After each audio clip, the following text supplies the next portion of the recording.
Hello everyone, hope you all are doing good. Once again, I Pragya Sikri welcomes you to my channel Maestro Study Lab. Friends, today in this video, we will discuss about Commerce Macro Lesson Plan number 3, whose topic is organizing. So, let's get started. तो जैसा कि आप सभी को पता है कि lesson plan के लिए सबसे पहले हमें कुछ बेसिक इन्फॉर्मेशन फिल करनी होती है, लाइक डेट, जिस भी दिन आप पढ़ाएंगे बच्चों को वो डेट यहाँ पर आपको लिखनी होगी. देन सब्जेक्ट, मैंने लिखा है यहाँ पर कॉमर्स. कॉमर्स के अंडर भी जो मैंने पर्टिकुलर सब्जेक्ट सिलेक्ट किया है वो है बिजनेस. देन क्लास है 9th. टॉपिक है मेरा ऑर्गेनाइजिंग. पीरियड, आपको जो भी पीरियड बच्चों को पढ़ाने के लिए दिया जाएगा वो पीरियड आप यहाँ पर लिखेंगे. देन टाइम है 35 मिनट्स. एंड स्कूल, जिस भी स्कूल में आप टीचिंग करेंगे उस स्कूल का नाम यहाँ पर आपको लिखना होगा. मैंने ये इन्फॉर्मेशन यहाँ पर फिल इसलिए नहीं की है बिकॉज मेरा बीएड कोविड सिचुएशन में हुआ था, तो हम स्कूल में जाकर टीचिंग नहीं कर पाए थे. अब हम बात करते हैं जनरल ऑब्जेक्टिव्स की. मैं अपनी लास्ट वीडियोस में भी आपको बता चुकी हूँ कि जनरल ऑब्जेक्टिव्स का मतलब होता है कि आप जो बच्चों को टॉपिक पढ़ाने वाले हैं उसको पढ़ाने के पीछे आपका क्या मोटिव है, क्या जनरल ऑब्जेक्टिव है. कि जैसे मैंने यहाँ पर लिखा है कि मैं बच्चों में इंटरेस्ट लाना चाहती हूँ कॉमर्स के लिए, and to make students aware about the potential of commerce and to generate logical and mental abilities in students. जो आपके जनरल ऑब्जेक्टिव्स हैं वो मोस्टली आपके हर लेसन प्लान में सेम होते हैं कि बेसिकली आप जो सब्जेक्ट, जो टॉपिक बच्चों को पढ़ा रहे हैं वो आप क्यों पढ़ा रहे हैं. आप बच्चों को सब्जेक्ट को इंट्रोड्यूस करना चाहते हैं, आप उसके बारे में बच्चों को बताना चाहते हैं, आप उसके लिए बच्चों में इंटरेस्ट जगाना चाहते हैं. So these are the general objectives. अब हम बात करते हैं स्पेसिफिक ऑब्जेक्टिव्स की कि आप उस टॉपिक के अंडर बच्चों को क्या क्या समझाएंगे. जैसे यहाँ पर मैंने लिखा है to provide knowledge about organizing process in business management, to enable the students to understand the steps involved in organizing process and to enable the students to think about the advantages of organizing. मतलब मैं organising के अंदर बच्चों को उसका process बताने वाली हूँ, उसके एडवांटेजेस बताने वाली हूँ. So these are called specific objectives कि आप उस टॉपिक के अंडर बच्चों को क्या क्या पढ़ाएंगे. अब हम आते हैं प्रीवियस नॉलेज पर. प्रीवियस नॉलेज में हम लिखेंगे students have some basic knowledge about organizing. मतलब कि हमें बच्चों की प्रीवियस नॉलेज को उनकी न्यू नॉलेज के साथ लिंक करना होता है.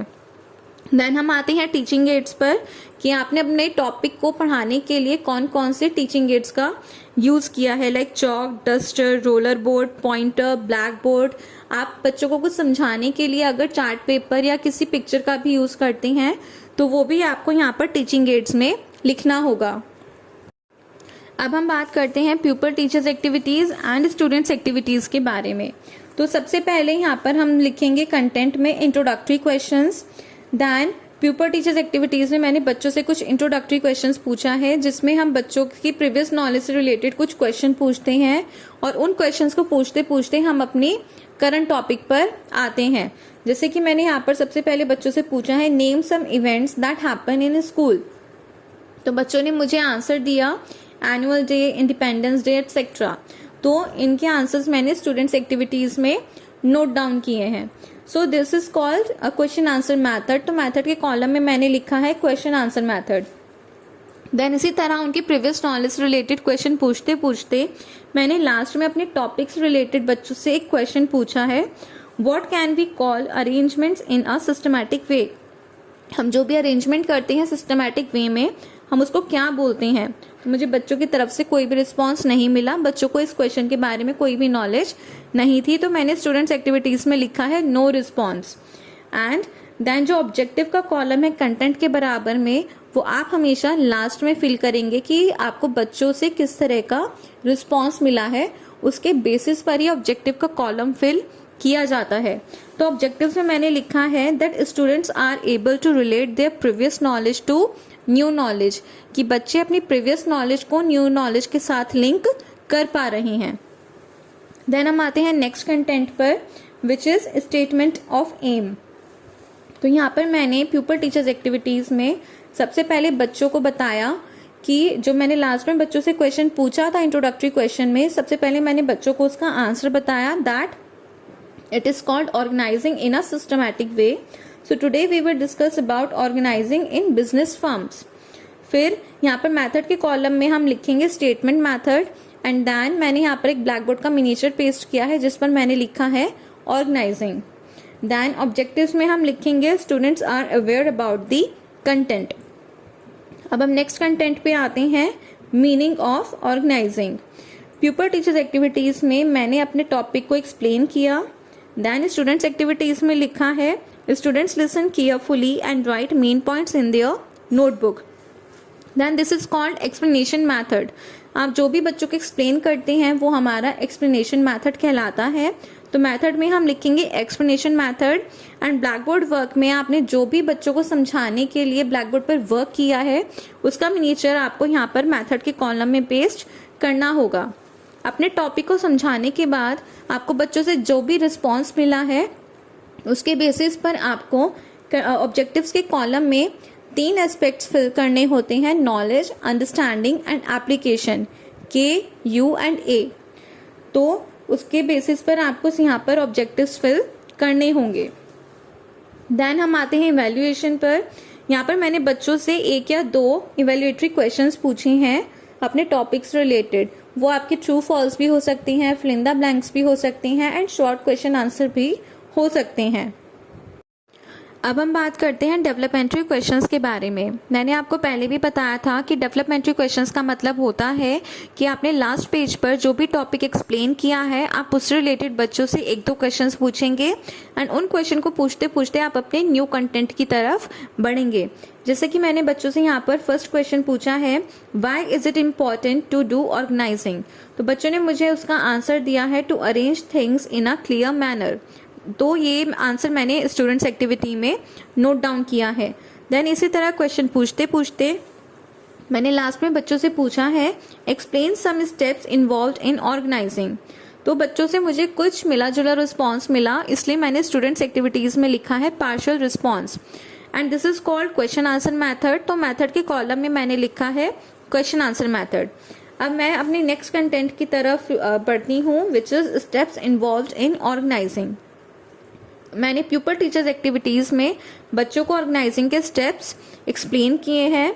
देन स्टूडेंट्स एक्टिविटीज में लिखा है students listen carefully and write main points in their notebook. This is called explanation method. तो मैथड के कॉलम में लिखा है एक्सप्लेनेशन मैथड, एंड इस टॉपिक को समझाते हुए मैंने ब्लैक बोर्ड पर जो भी वर्क किया उसका मिनिएचर मैंने यहाँ पर मैथड के कॉलम में पेस्ट किया है। इस टॉपिक को समझाते हुए मुझे बच्चों से जिस भी तरह का रिस्पॉन्स मिला है उसके बेसिस पर मैंने ऑब्जेक्टिव का कॉलम फिल किया है। यहाँ पर मैंने लिखा है students are aware about the process and students are able to describe steps of organising. So आपको बच्चों से टॉपिक को एक्सप्लेन करने के बाद जो भी रिस्पॉन्स मिलता है आपको उसके बेसिस पर 3 एस्पेक्ट्स फिल करने होते हैं, नॉलेज, अंडरस्टैंडिंग एंड एप्लीकेशन, जो आपको ऑब्जेक्टिव्स के कॉलम में बताने होते हैं। देन हम आते हैं इवैल्यूएशन पर। अपने टॉपिक को समझाने के बाद आपको बच्चों से कुछ इवैल्यूएटरी क्वेश्चंस पूछने होते हैं, जो आप ट्रू फॉल्स भी पूछ सकते हैं, फिल इन द ब्लैंक्स भी पूछ सकते हैं, एंड शॉर्ट क्वेश्चन आंसर्स भी पूछ सकते हैं। यहाँ पर मैंने बच्चों से 2 शॉर्ट क्वेश्चंस पूछे हैं, how many steps are involved in organizing and explain any 2 steps. अब हम फिर से बच्चों से कुछ डेवलपमेंट्री क्वेश्चंस पूछेंगे, एंड उन क्वेश्चंस को पूछते पूछते हम अपने नेक्स्ट कंटेंट की तरफ जाएंगे। जैसे कि मैंने यहाँ पर बच्चों से फर्स्ट क्वेश्चन पूछा है, why is it beneficial to assign duties to employees. तो बच्चों ने मुझे उसका आंसर दिया है to make work easy and fast. तो मैंने स्टूडेंट्स एक्टिविटीज़ में बच्चों के आंसर्स नोट डाउन किए हैं, एंड देन लास्ट में मैंने बच्चों से पूछा है can you explain the advantages of organizing. तो मुझे बच्चों की तरफ से पार्शियल रिस्पॉन्स मिला, मतलब मिला जुला रिस्पॉन्स मिला। तो मैंने स्टूडेंट्स एक्टिविटीज़ में लिखा है पार्शियल रिस्पॉन्स, एंड मैथड में मैंने लिखा है क्वेश्चन आंसर मैथड। अब नेक्स्ट कंटेंट में मैंने लिखा है advantages of organising, and pupil teachers activities में मैंने एडवांटेजेस को एक्सप्लेन किया है। देन स्टूडेंट्स एक्टिविटीज़ में मैंने लिखा है students listen carefully and write main points in their notebook. This is called explanation method. तो मैथड के कॉलम में मैंने लिखा है एक्सप्लेनेशन मैथड, एंड इस टॉपिक को समझाते हुए मैंने ब्लैक बोर्ड पर जो भी वर्क किया उसका मिनिएचर मैंने यहाँ पर मैथड के कॉलम में पेस्ट किया है। देन लास्ट में अगेन मुझे बच्चों से जिस भी तरह का रिस्पॉन्स मिला उसकी बेसिस पर मैंने अपना ऑब्जेक्टिव का कॉलम फिल किया है। अब हम आते हैं ब्लैक बोर्ड समरी पर। उसके लिए प्यूपल टीचर्स एक्टिविटीज़ में मैंने लिखा है pupil teacher write summary on black board, and students activities में हम लिखेंगे students write summary from black board in their notebook. Then मैंने यहाँ पर ब्लैक बोर्ड का एक मिनिएचर पेस्ट किया है जिसमें मैंने ब्लैक बोर्ड समरी बताई है। बेसिकली ब्लैक बोर्ड समरी का मतलब होता है कि आपने क्लास में बच्चों को जो भी पढ़ाया है वो आपको बच्चों को समराइज करना होता है कि आज हमने क्लास में क्या क्या पढ़ा। जैसे मैंने यहाँ पर लिखा है meaning of organising, steps of organising and advantages of organising. So इसे हम बोलते हैं black board summary. Then last में ऑब्जेक्टिव के कॉलम में हम लिखेंगे students are able to summarise their learned knowledge, मतलब कि बच्चों ने क्लास में जो भी पढ़ा बच्चे उसे समराइज कर पा रहे हैं, उसे एक्सप्लेन कर पा रहे हैं। अब हम आते हैं रिकैप्चुलेटरी क्वेश्चंस पर, मीन्स पुनरावृत्ति प्रश्न। This is the last page of our macro lesson plan. इसके लिए आपको एक टेबल फॉर्म करनी होगी जिसके अंदर आपको 4 कॉलम्स बनाने होंगे। Content, objective with specification, pupil teachers activity and students activity. Content में हम लिखेंगे रिकैप्चुलेटरी क्वेश्चंस, ऑब्जेक्टिव में लिखेंगे students are able to recapitulate their learned knowledge, मतलब कि बच्चों ने क्लास में जो भी पढ़ा बच्चे उसे रिवाइज कर पा रहे हैं। प्यूपल टीचर्स एक्टिविटी में हम लिखेंगे pupil teacher ask recapitulatory questions through roller board. मैंने आपको पहले भी बताया था कि जब भी हम स्कूल में टीचिंग के लिए जाते हैं तो हमें अपने साथ एक रोलर बोर्ड लेकर जाना होता है जिसमें पहले से ही रिकैप्चुलेटरी क्वेश्चन लिखकर रखने होते हैं। देन स्टूडेंट्स एक्टिविटी में हम लिखेंगे students are able to give answers of the questions. अब नीचे मैंने यहाँ पर एक रोलर बोर्ड का मिनिएचर पेस्ट किया है जिसमें मैंने बच्चों से 5 क्वेश्चंस पूछे हैं। आप क्लास में बच्चों को जो भी टॉपिक एक्सप्लेन करेंगे उन सभी के मिले जुले क्वेश्चंस आपको यहाँ पर पूछने होते हैं। जैसे कि मैंने बच्चों को ऑर्गेनाइजिंग के बारे में बताया, उसके स्टेप्स बताए एंड उसके मैंने बच्चों को एडवांटेजेस बताए। तो उन तीनों टॉपिक्स रिलेटेड मैंने बच्चों से यहाँ पर कुछ क्वेश्चन पूछे हैं जो, और बच्चों ने मुझे जो भी आंसर्स दिए हैं वो मैंने साइड पे नोट डाउन किए हैं। अब हम आते हैं होम असाइनमेंट पर। तो होम असाइनमेंट के लिए भी आपको एक टेबल फॉर्म करनी होगी जैसे कि हमने ऊपर की थी। इसमें कंटेंट में हम लिखेंगे होमवर्क, ऑब्जेक्टिव में लिखेंगे students are able to establish their learned knowledge, pupil teachers activity में लिखेंगे pupil teacher writes homework on the black board, and students activity में लिखेंगे students write homework in their notebook. तो यहाँ पर नीचे मैंने एक ब्लैक बोर्ड का मिनिएचर पेस्ट किया है जिसमें मैंने होमवर्क लिखा है What is organizing and its steps? Explain in detail in your notebook. सो इस तरह से यहाँ पर हमारा कॉमर्स का मैक्रो लेसन प्लान कंप्लीट होता है। अगर आपको इस मैक्रो लेसन प्लान से रिलेटेड कोई भी क्वेरी या कोई भी कंफ्यूजन है या आपको कुछ समझ में नहीं आया है तो आप मुझे कमेंट बॉक्स में बता सकते हैं। And if you like this video and find this video helpful then please do like, share, comment and subscribe my channel. Thank you so much.